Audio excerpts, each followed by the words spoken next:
Hey there, and welcome back to another episode of the Profitable Mindset Podcast. Welcome to the Profitable Mindset, a show dedicated to teaching you the skills you need to build a profitable product-based business that makes you feel free and fully in control. Here is your host, Charlotte Smith.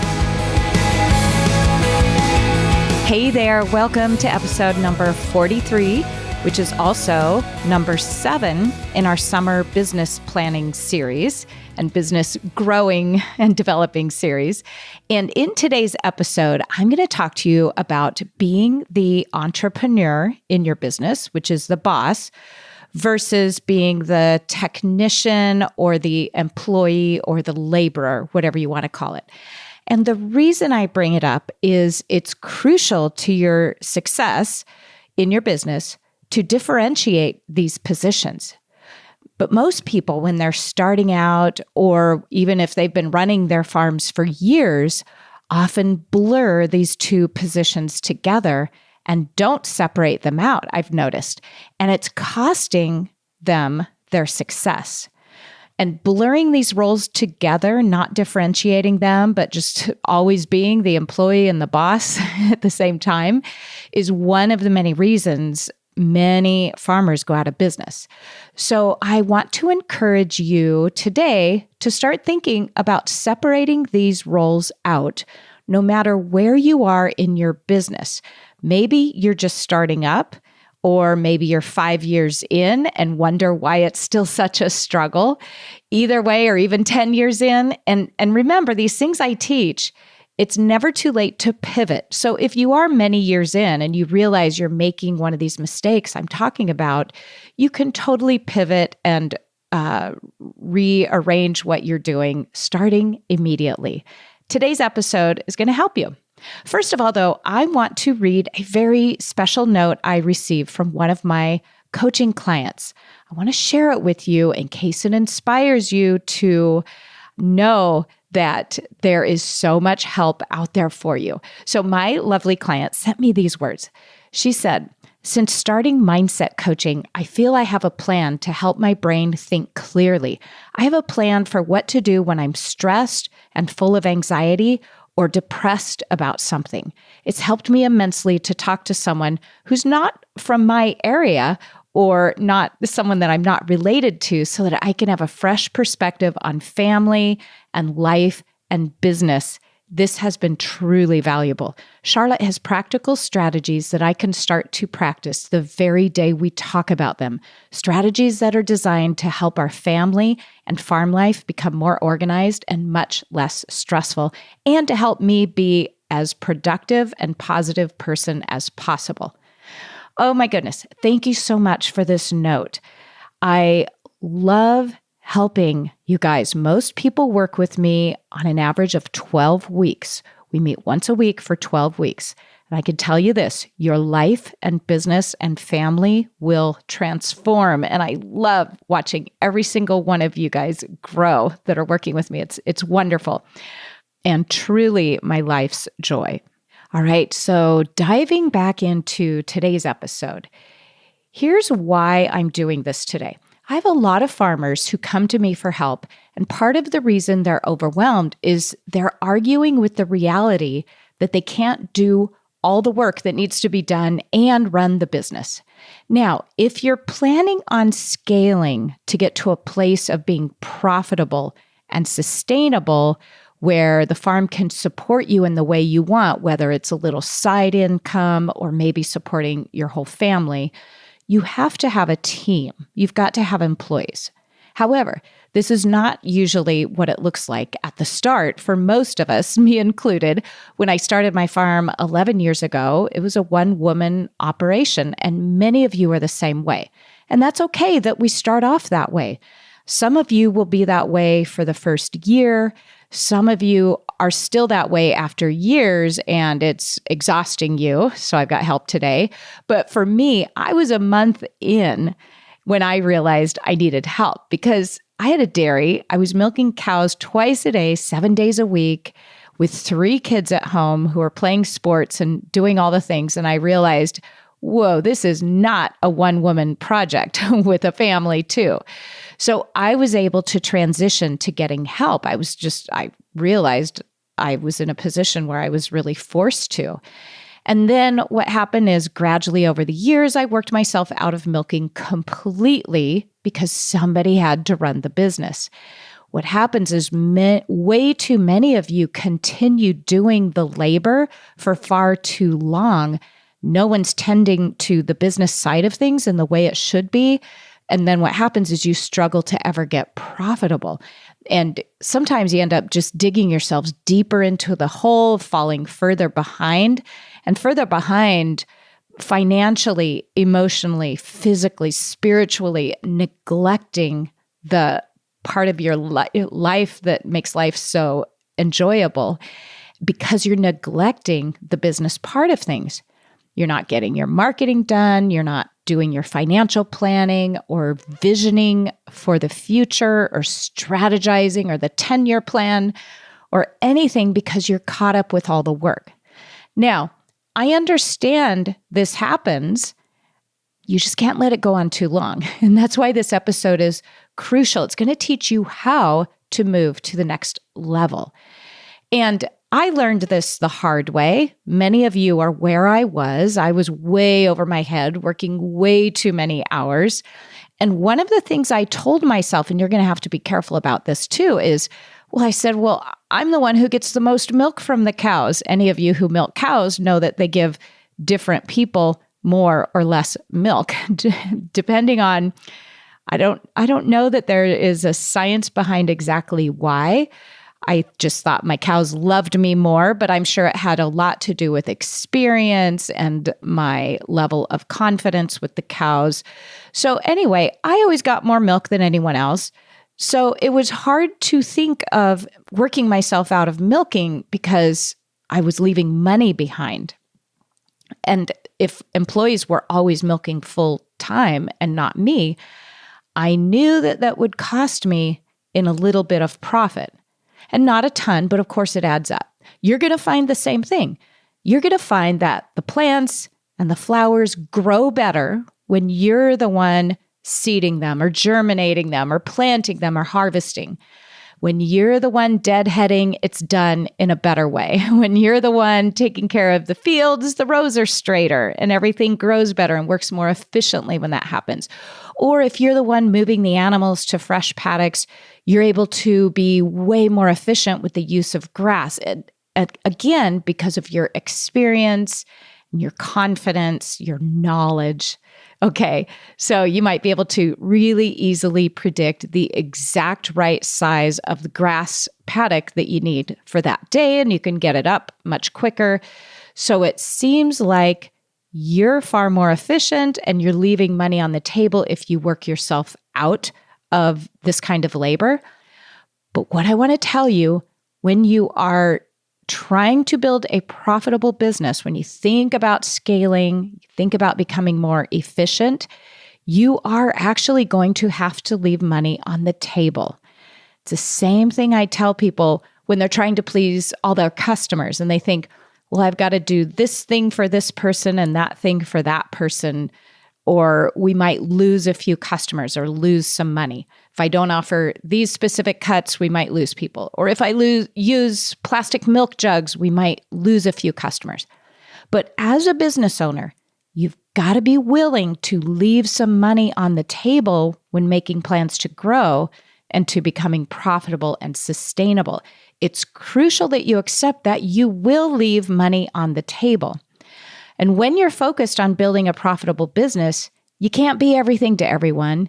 You can't be the one doing all the work just because you are the best at it. You've got to back off on the labor and focus on the high dollar things, the things that are going to make business successful.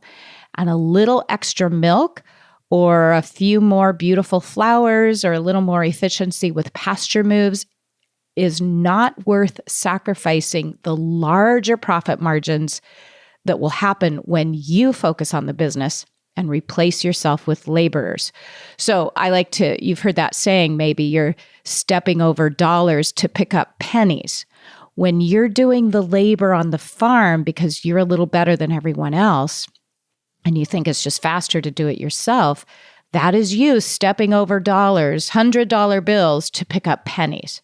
So you're going to have to sacrifice some pennies so that you can focus on making the money that will, in turn, pay the employees.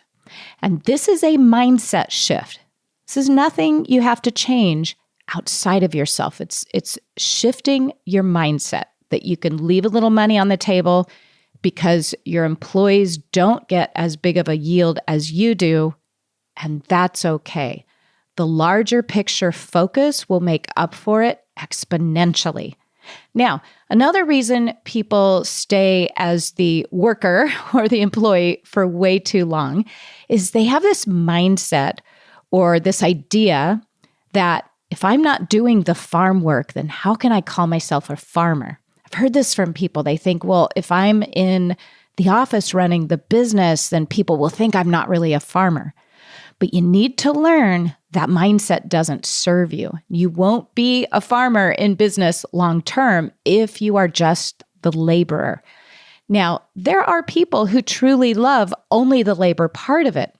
And that's why they started their business. They love milking the cows. They love hauling the cows to the butcher. They love working with customers. They love planting and arranging flowers. And that's okay at the start of a business. And pretty soon, you might get to a point, some people get to a point where they think, well, actually, I really love the farm work and I never want to deal with another customer again. I never want to try to figure out how to do a marketing plan or a business plan. It is completely acceptable and probably more preferable that you go get a job working for a farmer. Follow your dream of working in the farming part of it. Or do a little bit of it. You know, we have a small garden where I still get to go get my hands dirty, but I can't be doing all the day-to-day farm chores and run the business, and neither can you.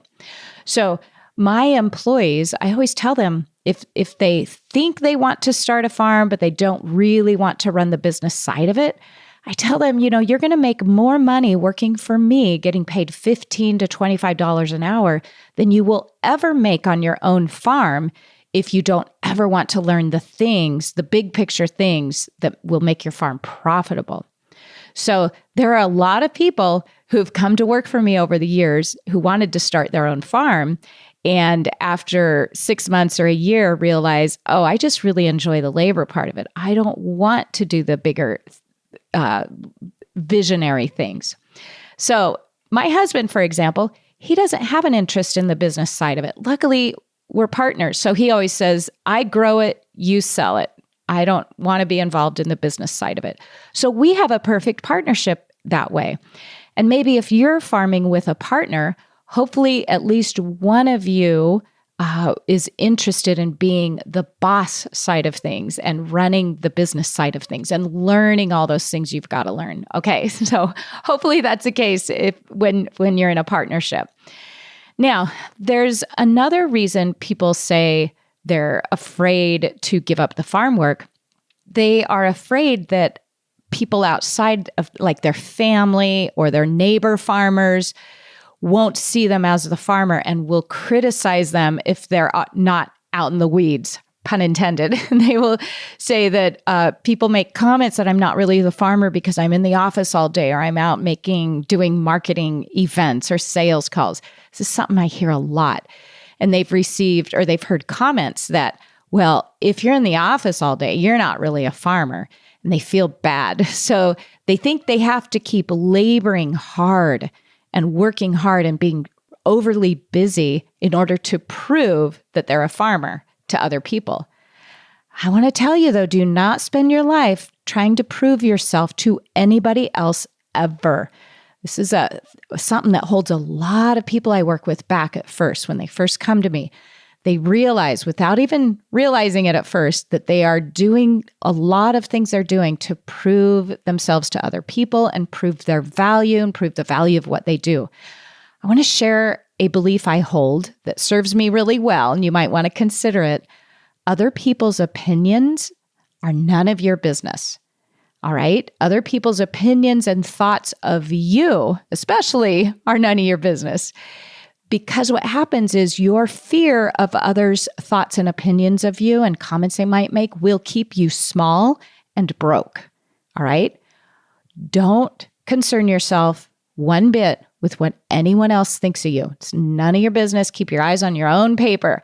When you focus on the business building side of your farm and building a profitable farm, guess what? People can criticize you and have all the thoughts they want about you all day long. And you're the one with the profitable farm. Okay. They don't, this is often a survival mechanism in our brain that we see other people getting successful, and it's a threat to the herd that keeps us safe. It's a threat to the community. So that's why they're doing it, but we don't need to live that way. It doesn't serve you. Leaders are often the ones who have to step outside, away from the group, and risk their survival for a little while to do something big and meaningful and powerful. And that's what you're doing when you take the steps to build your profitable, sustainable farm business. Most people don't. They aren't willing to step out of what's comfortable, and so they never get there. They give up before they get there. Now, back to starting our farms. When we first start, we do usually need to be the employee and the boss, both. When I started 11 years ago, I'd go out and I'd milk the cows like 5 to 7 a.m. Then I'd come in and get the kids off to school, and then I'd shower, get cleaned up, and I'd sit at my desk and do 2 or 3 hours of office work, make sure my store was ready for customers. And then the kids would come home and I'd do the afternoon milking with their help. So I moved between both roles, boss and employee. In order for you to get profitable, though, you're going to have to step more and more into the role of being the boss and learn those skills. You'll need to learn what to focus on as the boss. Now, the other thing I hear is a lot of you get frustrated that you sit down to do your business planning or the marketing and you start to feel overwhelmed. So then you end up trying to get away from the overwhelm because that never feels good. And you find yourself outside deadheading in the garden or digging some post holes, fixing some fence. What happens is you're distracting yourself from the overwhelm, from the challenges that you have to take on as a boss. You're distracting yourself with a project that seems useful. It is productive to be deadheading and fixing and building fence, but that's something that a $15 an hour or $20 an hour employee could do. You've got to be able to recognize the difference between those employee roles on your farm versus the business side of things. And don't get distracted from the business side of things because they require more brain power. So your brain is going to say, this is hard work. Let's just go outside and, clean out the garden beds. But when you're first starting out, you are both. You are working up the ground. You're milking the cows. You're hauling cows to the butcher. You're dealing with customers.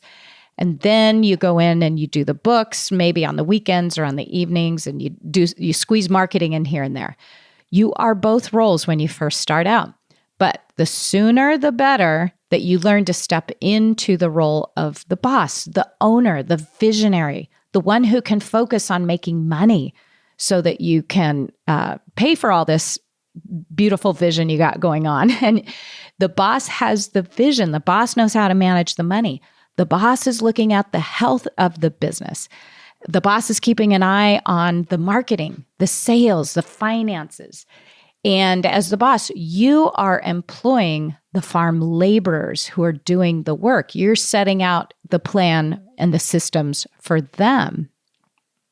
And now, if you are still at the start of things where you are still the employee doing the work and the boss both, I still want you to start thinking of yourself as being in the role of the boss until you step into the role of the employee and maybe you're heading outside to do chores.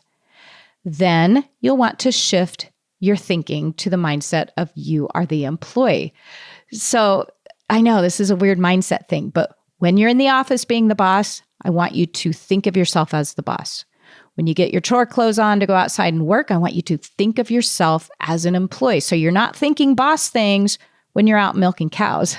I want you to learn to think of yourself separately depending on which role you're in. It'll make both roles so much easier.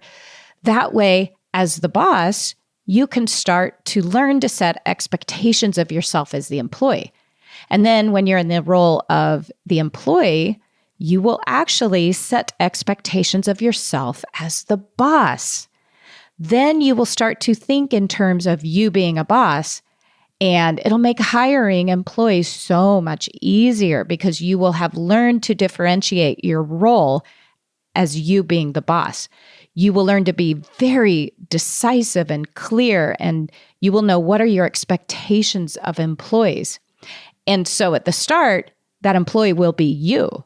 So I want you to step into the role of boss and think, what do I expect of my employee, even if it's me? How many hours do you expect yourself to work as an employee? What is the system you expect yourself to follow? An employee has to be able to follow that system, and the boss needs to make sure the employee can. So is the boss providing the training to do that? Now, as a boss, I want my employees to be professional. Yeah, even if that's me, I have high expectations of my ability to communicate and be professional as the employee. I want my employee, even if it's me, to be consistent. I want them to start work every day at the time I determine is best.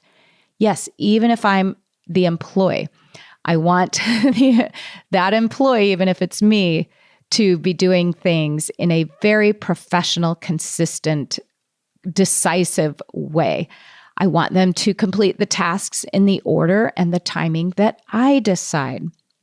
I also expect my employees to be clean and to represent our farm in a certain way and our values in a certain way. Now, if you are still the employee, what this is going to do is it's going to elevate you as an employee when you expect this both of yourself and the people you hire. Then when you do go to hire, it'll be much easier because you've already set these very clear expectations with yourself, and you know what it takes to be consistently timely and efficient every single day and complete a task from start to finish, even when you don't want to.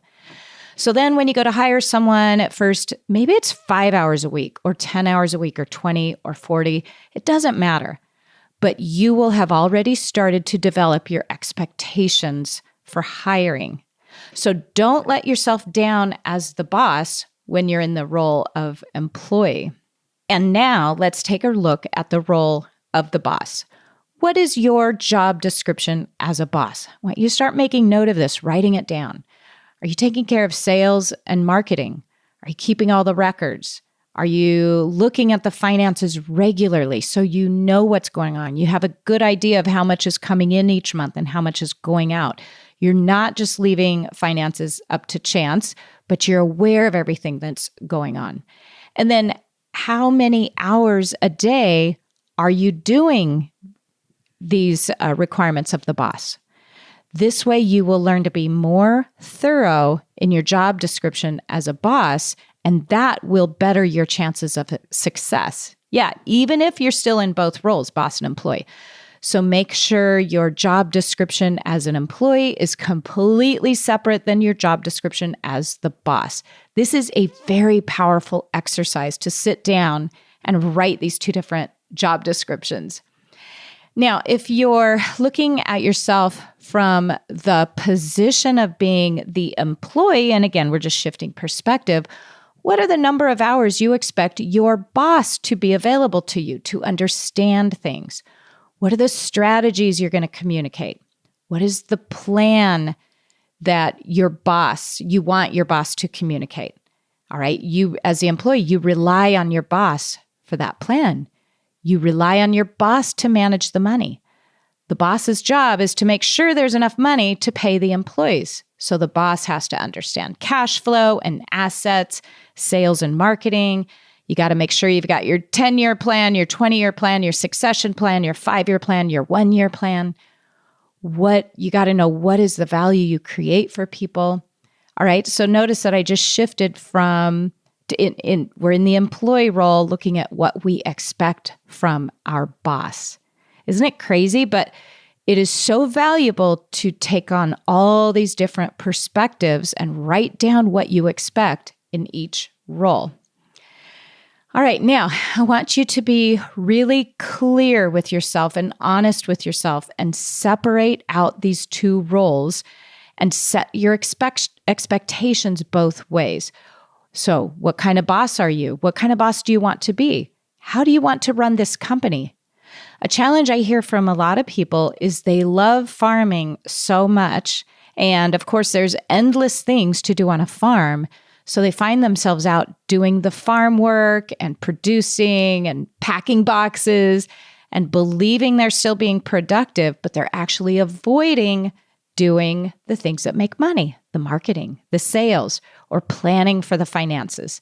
So they'll say something like, oh, we haven't had as many sales lately. I don't know what's wrong. And I'll say, well, what did you do to make sales yesterday? Or what did your marketing look like yesterday or last week? And they'll say, well, we've actually been so busy. I haven't done much on my marketing for about a month.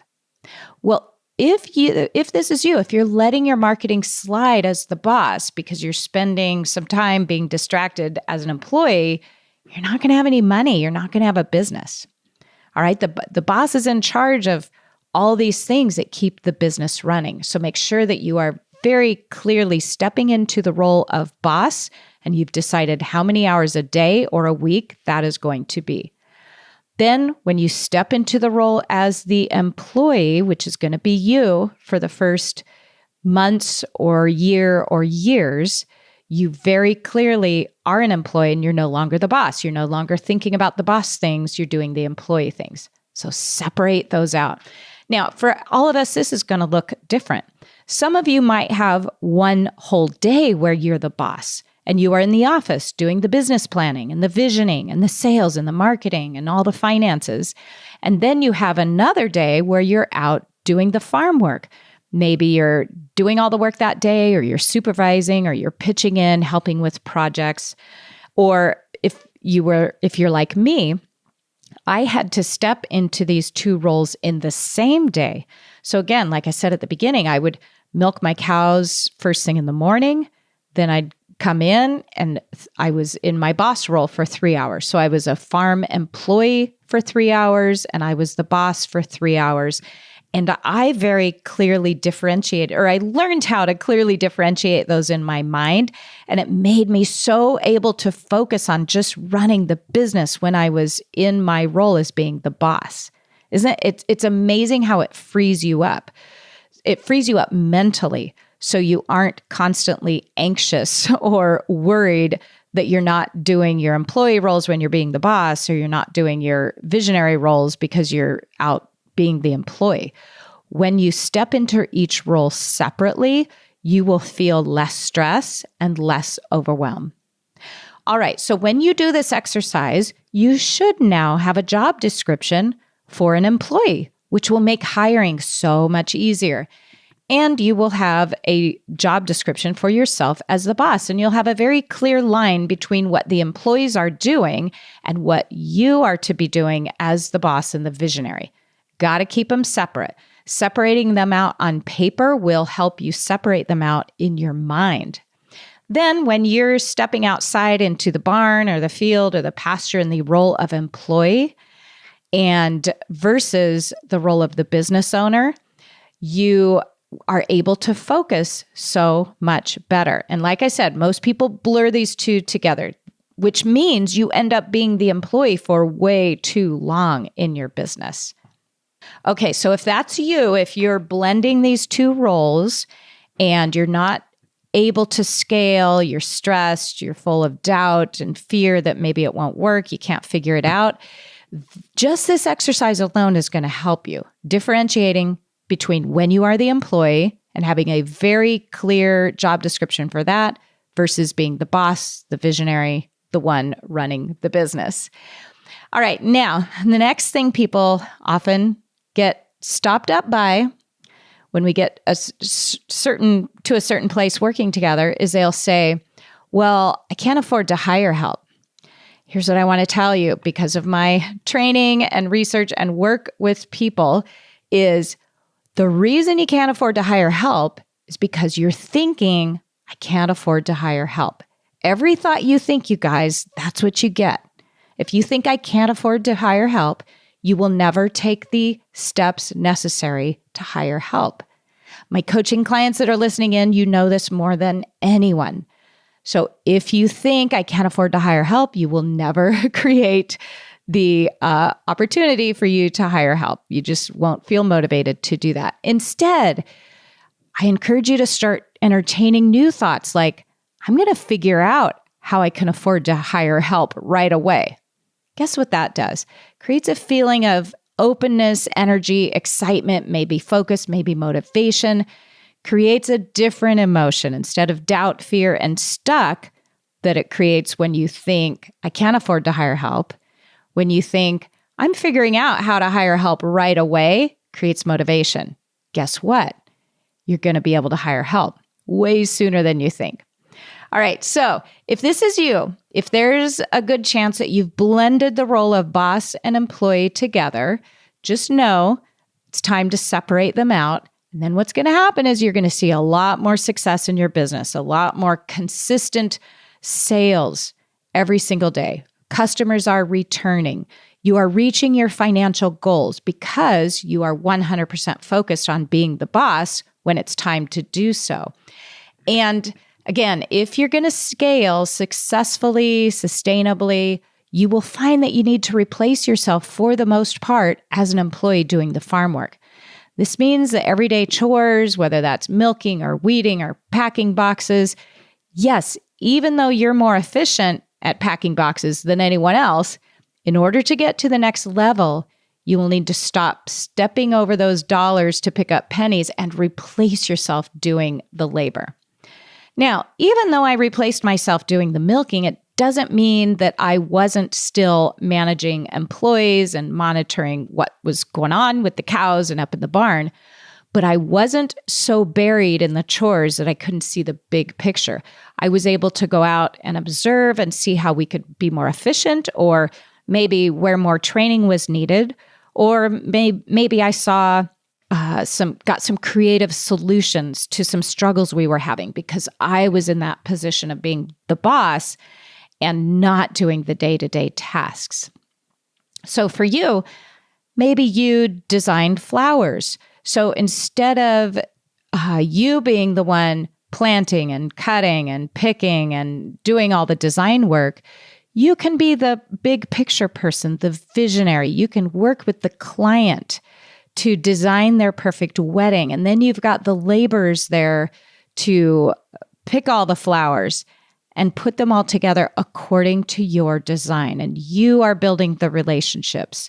You are doing the big picture thing. And I tell you, your business depends on you to step into the role of the boss, which is the leader, the visionary, the person taking care of all those big picture things. All right, which means you can't be out in the weeds or underneath a cow milking cows. Another example of this is farm tours. When you give farm tours, people are coming to engage with you. They aren't there to see the dirt. You know, they're coming to pet the animals maybe, or give themselves, their family an experience, but they're there to see you. When you're caught up serving people samples or parking cars or showing people where the bathroom is, that's something, again, a $15 an hour employee could do.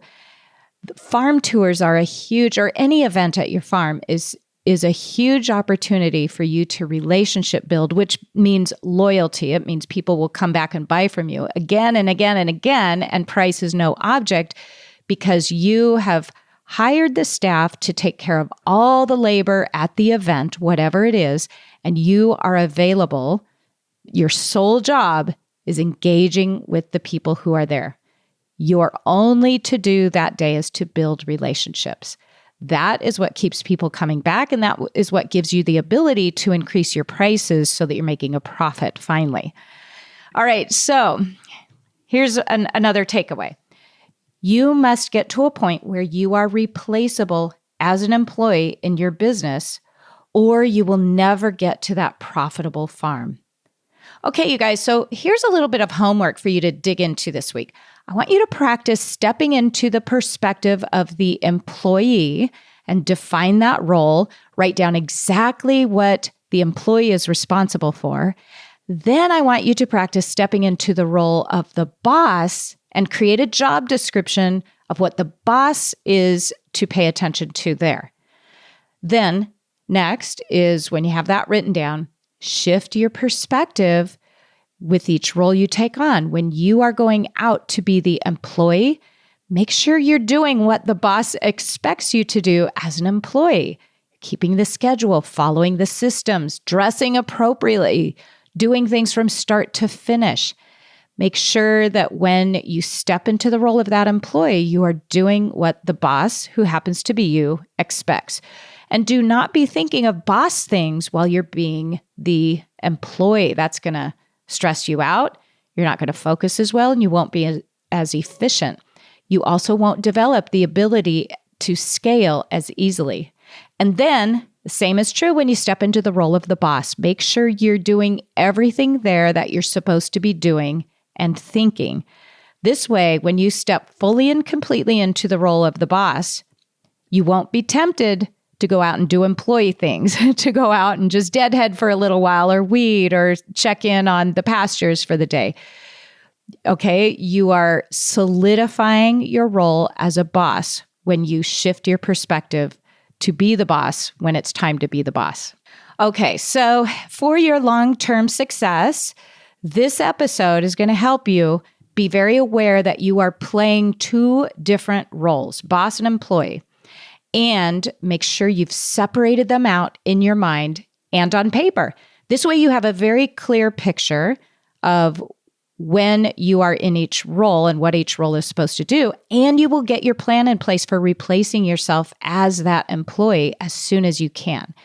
And again, if you think you can't do this, if you think it's hard, if you think you can't afford to hire help, you might want to look into getting coaching, you guys, okay? Like I said, it is transformational. People are getting amazing results, and I love it. It is tremendous watching so many people finally feel some peace and less overwhelm and more fulfillment in their lives. So if you're deciding on investing in coaching, you can go book a free strategy session. There's no cost for that session to decide on investing in coaching, and that is at 3cowmarketing.com/strategy. Okay, you guys, let me know if you do your homework. I want to hear how this goes. I think it's going to really help clarify things in your mind. And I will see you next week. We're going to talk about cash flow in the next episode. Can't wait. All right, take care. Have a great week. I'll see you then. Thank you so much for tuning in to today's episode. For more great resources, check out theprofitablemindset.com. See you next time.